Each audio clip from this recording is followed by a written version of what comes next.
മുലക്കരം, തലക്കരം, പുലയാട്ടുപെണ്ണ്, മീശക്കരം.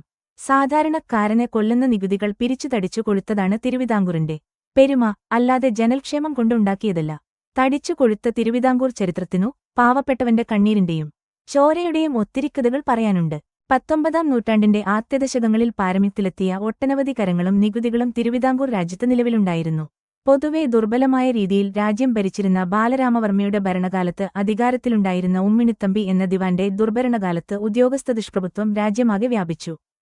ഏഴ, കോഴ, തപ്പ്, പിഴ, പുരുഷാന്തരം, പുലയാട്ടുപെണ്ണ്, കാഴ്ച, ദത്തുകാഴ്ച, പൊന്നരിപ്പ്, അറ്റാലടക്ക്, ചേരിക്കൽ, അയിമുല, മുമ്മുല, ചെങ്കൊമ്പ്, കൊമ്പ്, കുറവ്, വാലുതോലി, ആനപിടി, ഉടഞ്ഞ ഉരുക്കൾ, തലപ്പണം, മുലപ്പണം, മാർക്കപ്പണം, രക്ഷാഭോഗം, പേരാമ്പേര്, ചങ്ങാതം, തിരുമുൽക്കാഴ്ച, ആണ്ടക്കാഴ്ച, കെട്ടുതെങ്ങ്, പൊളിച്ചെഴുത്ത്, പാശിപാട്ടം, അങ്ങാടിപ്പാട്ടം, തറിക്കടമൈ, കൊടിക്കടമൈ, കാട്ടുഭോഗം, ഉലാവുകാഴ്ച, ചെക്കിറൈ, പാകുടം, ചാവുകാണിക്ക, അടിമപ്പണം, ആയപ്പണം, പട്ടിവാരം, കോട്ടൈപ്പണം, അഞ്ചാലി, മാടാൽപ്പണം, മേട്ടുകാവൽ, നാട്ടുസ്ഥാനം, പടപ്പണം, അംഗം, ചുങ്കം, ചങ്ങാതം, മീശക്കാഴ്ച, മേനിപ്പൊന്ന് തുടങ്ങിയവയായിരുന്നു കുപ്രസിദ്ധങ്ങളായിത്തീർന്ന ഈ കരങ്ങൾ.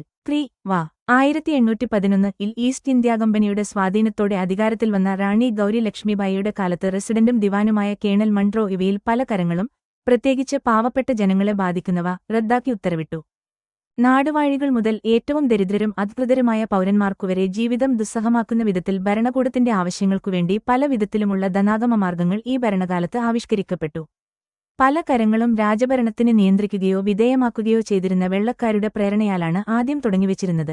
എന്നാൽ യുദ്ധം, കപ്പം, ചുങ്കം തുടങ്ങിയ രാജ്യസംബന്ധമായ സാമ്പത്തിക പ്രതിസന്ധികളെ നേരിടാനുള്ള ഒരു എളുപ്പവഴി എന്ന നിലയിൽ പിൽക്കാലത്ത് ഇവ അമിതശക്തി ആർജിക്കുകയാണുണ്ടായത്.